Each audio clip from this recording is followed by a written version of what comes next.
मी अरुण घोडके. शिवचिंतन.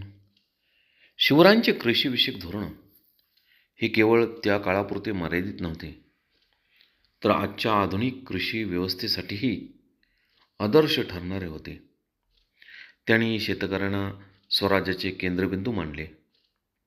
शेतकरी हा कर भरणारा नव्हे, तर स्वराज्याचा भागीदार मानला जात असे.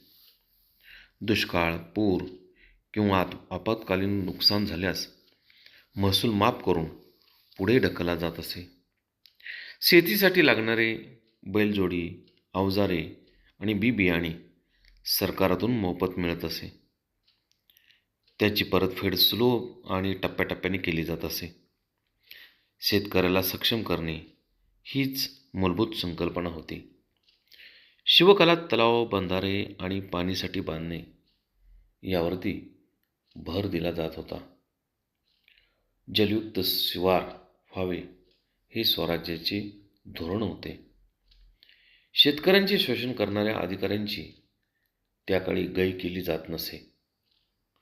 शेतकरी हा अनुदानावरती अवलंबून नसून स्वाभिमानी उत्पादक असावा.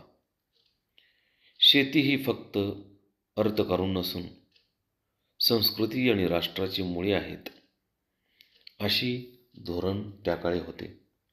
थोडक्यात, शिवरायांचे कृषी धोरण हे भविष्य घडवणारे शाश्वत तत्वज्ञानच होते.